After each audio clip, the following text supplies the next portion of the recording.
Oi, eu sou a Gabi Almeto e esse é mais um vídeo onde eu compartilho as minhas leituras do mês pra vocês. E diferente do mês passado, que foi horrível, que eu tive que cortar leituras por não ter coragem de mostrar tudo, esse mês foi incrível. Eu já tinha falado no vídeo anterior que a minha biblioteca estava maravilhosa e ela só melhorou porque esse mês teve um cancelou. Teve 2 lançamentos de histórias que eu estava sedenta para ler, então eu devorei. Então esse mês foi incrível. Foram no total 9 livros, gente, foram bastantes. Queria mais um, assim, o 10º? Queria o 10º, porém, fui burra, né? Porque eu fui ler uma história de 1000 páginas, fiquei com preguiça e eu acho que eu li um capítulo só até agora. Inteligente? Nada inteligente, mas o importante é que teve um mês de leituras maravilhosas. Eu acho que só teve 2, que foi mais ou menos. Então vamos lá, a primeira leitura que eu vou falar, na verdade, eu vou juntar a primeira, a segunda e a terceira, pois foi os 3 últimos livros da Rainha dos Vampiros, da Alice Fox. Não faz sentido eu falar separadamente, já que é uma história só, com os mesmos personagens, né? Ia ficar meio estúpido. E aqui a gente vai acompanhar a história da Flora, que acabou virando uma abominação, porque ela é uma feia elemental, foi mordida por um feio da meia-noite e acabou tendo um misto de poderes. Nesse meio ela descobriu que ela tem um poder super raro de pessoas que, teoricamente, estão extintas. E assim, é dedo no olho e gritaria nesses livros. É um Harém Reverso, então a gente vai ter 3, talvez mais um personagens para fazer uma boa pegação com ela. Esse é um livro que eu amei. E uma coisa muito boa é que ele não fica mais tanto só... Ai, como eu posso dizer isso sem... Assim, eu tenho um vídeo onde eu falo muito bem, parabenizo a autora aqui, que é Vale a Pena Ler Rainha dos Vampiros. Então lá eu exploro mais esse ponto, mas a questão é que ia ser uma continuação de Rainha dos Elementos, onde tinha 2 personagens masculinos que só flertavam, mas não ia pro vamos ver. Esse livro, eles vão pro vamos ver com meio mundo. Eles começam a se morder e viram uma grande, todo mundo é companheiro de todo mundo. E eu só acho isso maravilhoso. Assim, amei. Não é a história mais perfeita do mundo, eu acho que eu dei 4 estrelas, porque ela tem alguns pequenos defeitinhos, mas assim... Eu amei, eu li os 4 livros, um seguido do outro, eu não consegui parar. Foi assim, maravilhoso. A minha 4ª leitura também foi uma surpresa, uma leitura que eu já estava há muito tempo na minha lista, que é A Princesa e o Elfo Sombrio, da Miranda. A princesa Alessandra, ela vai ser obrigada a se casar por um ato político com um príncipe elfo sombrio. Eles ressurgiram na terra dela há muito pouco tempo, e a Alessandra acha que eles são criaturas horríveis, assustadoras, com peles meio azulada, cabelo branco, grandes monstros que vão matar ela na primeira, assim, hora. E ela não quer muito se casar, mas ela também não tem muita opção. Então ela acaba sendo obrigada a isso, mas quando ela conhece o Veron, que é esse príncipe, ela fala, talvez eu esteja errada. Porque ele é bem educado, ele é bonito, ele é gentil, e cada vez mais ela percebe que talvez a chance de felicidade, a chance dela realizar seus sonhos ao lado dele. Mas eu esqueci de falar que como essas criaturas surgiram recentemente, obviamente nem todo mundo tá aceitando bem. E surgiu um grupo chamado A Irmandade, onde eles estão matando todas as criaturas mágicas. Algumas eu entendo que elas matam gente, mas assim, os elfos sombrios não. Um desses motivos deles fizeram essa união é para lutar contra a Irmandade. Então a Irmandade vai ser um grande problema para Alexandra. E é uma história bem gostosa, bem fofinha. Tem um pouquinho de pegação, mas é aquela que passa bem superficial. Não é um livro que eu falo que é hot, porque não foca muito nessas cenas. Tem, porém não foca. É uma trilogia de livros. Esse só o primeiro, os outros ainda não foram lançados aqui no Brasil. E eu senti que não se aprofunda tanto no mundo mágico. A gente tem um pouquinho dos elfos, um pouquinho das arpias, uma pitada de unicórnio, e só que fica muito no raso. Só que eu não considero como defeito, porque esse é o livro introdutório da história, introdutório do mundo. Tem algumas coisas assim que eles não abordam, tipo eles ficarem dormindo por 2000 anos. Se fosse um livro único, teria muitas perguntas sem resposta. Mas como vai ter outros livros futuramente, eu acho que eles vão trabalhar mais nessa questão e aprofundar mais nesse mundo, no porquê eles dormiram, no porquê eles ressurgiram.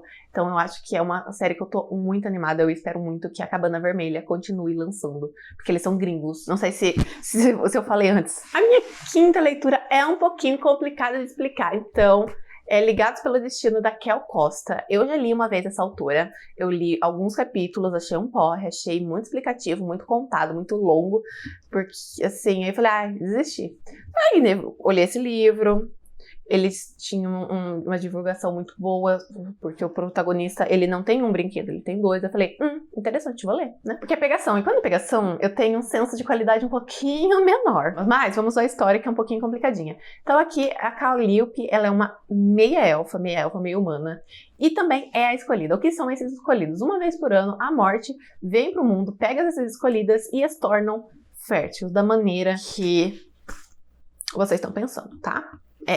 Basicamente isso. Que Calliope não pode mais ser uma das escolhidas, porque ela não é mais virgem, mas ela ainda é escolhida. Então, quando o Mort percebe, ele fica muito fulo da vida. Ele não quer levar ela, só que ela acaba implorando, porque ela não quer explicar, ela não quer falar o que aconteceu pro povo dela. E ele acaba ficando com dó e levando ela a conta-gosto. Mas assim, os dois não se dão bem, eles ficam discutindo, até que essa discussão começa a se tornar outra coisa. E aí a gente vai descobrindo mais sobre a história da Calliope e como o Mort se envolve nela. Esse não é o livro mais genial do mundo, tá? Também não é muito ruim, mas ele tem muita pegação e eu gostei. Se você tá procurando uma história pra pegação, é perfeito. Sabe também o que é perfeito? Vocês se inscreverem aqui no canal. Estamos rumo a 1000 inscritos, gente.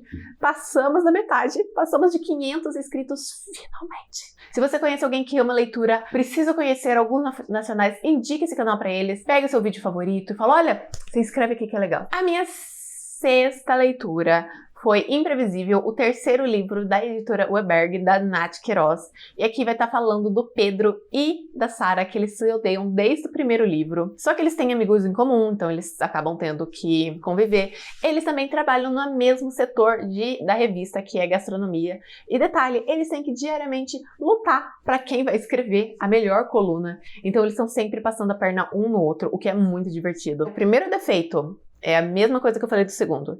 Esse livro, ele começa do primeiro. Nossa, eu fiquei muito puta com isso. Ah, meu Deus. Ao mesmo tempo, eu sinto que a autora não queria começar do primeiro livro, porque ela começa a correr, assim, desesperada. Ela começa a pular um monte de coisa. Pra quê? Sabe? Se você vai correr um monte de coisa, se você não tem o que acrescentar, pula. Sabe? Usa as cenas, por exemplo, a cena que eles se conhecem como flashback. Diz que, sei lá, ele odeia ela desde o primeiro dia e corta pra um flashback. Ia ser melhor. Porque aí eu não precisava ouvir novamente a trilha, tudo o que aconteceu, os dramas da Mel, os dramas da Olivia, porque eu já sei, além de não ter nada de interessante, é superficial. Eu fiquei muito brava com isso, só comecei a gostar da leitura depois que passou essa parte, porque aí começou a ter histórias interessantes, entre aspas também, né, porque a história da Olivia ainda estava acontecendo nesse meio, porém ela ficou muito de lado, então não reclamei tanto, era duas histórias acontecendo ao mesmo tempo. Outra coisa que eu não gostei tanto do livro é que ele tem muita coisa nesse casal. Então eles são uns cão e gato, eles não se gostam. Aí eles também começam a fingir um namoro. Eles têm um perfil de chefe que eles postam comida e eles não sabem quem eles são. E os dois estão trocando mensagem, eles começam a se apaixonar por essas pessoas sem ter ideia. E por fim, eles têm aquele famoso clichê de apenas uma cama, o que não faz sentido, porque nesse ponto da história, quando tem uma cama, eles já se pegaram várias vezes, eles estão morando juntos, eles só não namoram. Qual é o problema de ter uma cama? Geralmente, uma cama é pra forçar o casal a acontecer alguma coisa, mas esse casal já tá acontecendo desde o início do livro, não precisava, e ficou uma mistura mal feita, parecia que a autora tava desesperada e só tava atacando clichê atrás de clichê pra ter coisa. Assim, não gostei. Só o hate to lovers. E a parte de não saber que estão se apaixonando por outro porque estão trocando mensagens, pra mim, já era maravilhoso, porque isso já era uma coisa que a gente tava sabendo dos outros livros.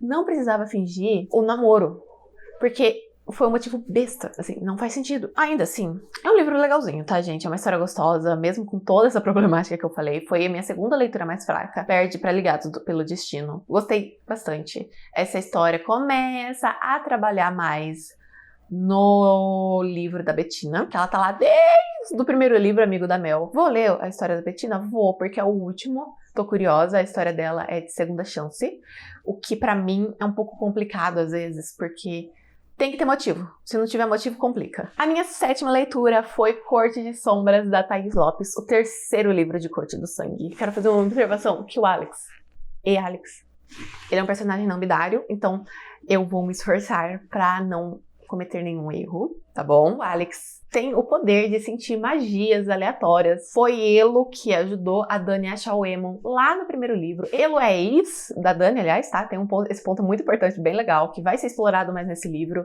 E a gente vai ter o Gustavo, que é o seu melhor amigo e que sumiu anos atrás. Assim, sumiu e a casa dele só tinha sangue. Então todo mundo achou que a família dele inteira morreu.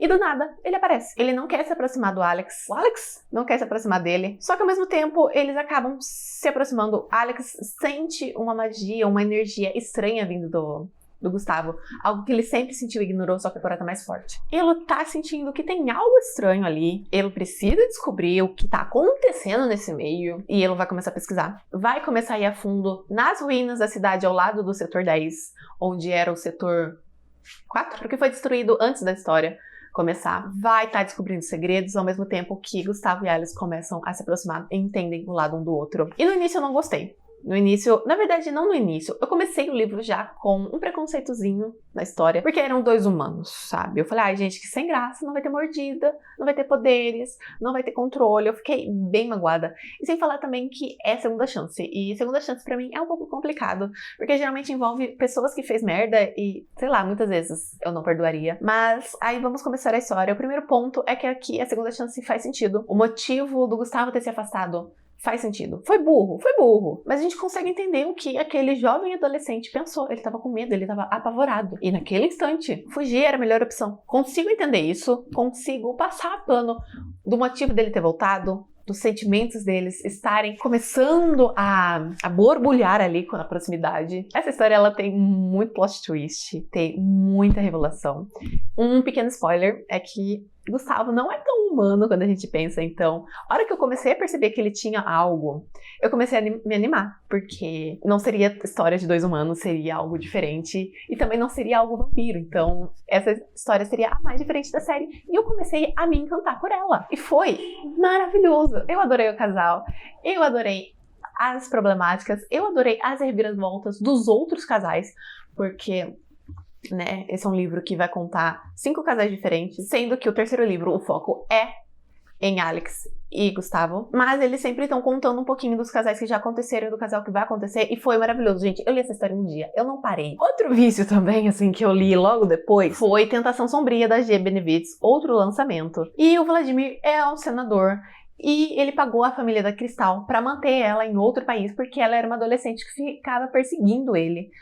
E a diferença é de 20 anos, tá? Então vamos dar esse ponto aqui muito importante. Ela era uma adolescente na época. Anos depois, a Cristal se formou em médica. Ela é especialista em pernezes, que é a espécie do Vladimir. E o Vladimir, no caso, ele tá precisando de ajuda porque ele tá num cio muito louco e ele precisa de ajuda. O ponto que mais me incomodou nessa história foi o que eu já sabia, que é o age gap. Eu não gosto de age gap. Me incomodou durante todo o livro, por mais que eu tentasse fechar o olho que era um age gap, eu lembrava que era um age gap, então não gostei muito disso. Eu já sabia desde o início que eu não ia gostar dessa parte, então eu tentei ver além. A personalidade dos personagens é muito legal, principalmente a Cristal, ela é muito divertida. Aqui essa história, ela tem o início do problema que os outros livros vão abordar, enquanto o Klaus, ele foi o responsável por apresentar a história, apresentar os pernezes, apresentar como eles funcionam, Vladimir vem com quem vai ser o problema, quem vai trazer problemas para essa espécie, qual vai ser o inimigo que eles vão ter que lidar, e eu gostei muito. O final do livro já dá um indício de quem vai ser o próximo. Infelizmente, a próxima história não vai ser essa, vai ser um conto sobre maternidade. Não sou a pessoa mais maternal que existe. Vou ler? Eu vou passar.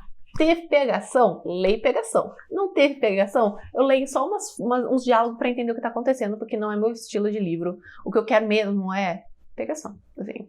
Gente, eu sou a famosa medo eterno de gravidez na adolescência. Então, ter uma gravidez é um pouco complicado pra mim, não gosto. Odeio. Se tem uma gravidez na capa, eu já não leio. Então, vai ser um pouco complicado essa história.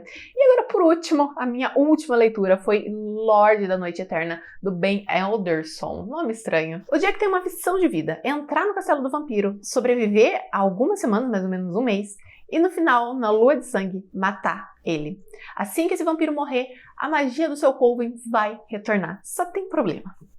Ele chegou lá, viu o vampiro bonito, começou a gostar dele, ele E ele percebe que talvez a versão da história que ele conhece não seja verdadeira. E que talvez a profecia dele devolver a magia não seja o único caminho que ele vai querer aceitar. É uma narrativa bem gostosinha, os personagens são bem interessantes. Começa com meio que um enemies to lovers, mas aí eles levam pro lovers, muito lovers. Gostei, é uma história bem gostosinha. Eu não gostei muito do primeiro capítulo, tá? Eu achei ele meio chato, meio parado, mas ao mesmo tempo o Jack, ele tava desconfortável, ele tava rodeado de gente que ele não gostava, então faz sentido essa história, essa parte ter sido um pouquinho mais complicada pra mim. Assim que ele entrou no castelo e estapeou o vampiro que poderia matar ele a qualquer momento, ele me ganhou totalmente. Essa não vai ser a melhor história do mundo, mas eu achei uma história muito agradável, muito envolvente.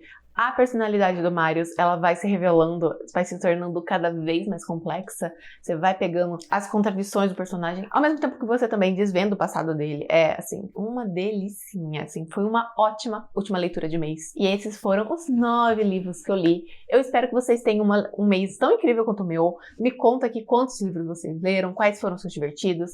Se você já conhece algum aqui e gosta, deixa um comentário também. Se você gostou do vídeo, deixa o gostei que me ajuda bastante. E se inscreve no canal, porque vocês sabem, eu sempre indico livros incríveis pra vocês. E estamos rumo a 1000 inscritos. Compartilhe esse vídeo com um amigo que ama leitura e que talvez vá gostar de conhecer esses livros. Vai me seguir nas minhas redes sociais, que eu estou sempre falando sobre histórias maravilhosas, incríveis que eu estou lendo. E também todos os livros que eu citei vão estar aqui no link. Se vocês quiserem comprar um, usem o meu link, por favor. E também o link dos meus livros também está aqui na descrição. E todos os livros que eu falei aqui estão grátis pelo Kindle Unlimited. Eu acho que é isso. Até o próximo vídeo. Tchau!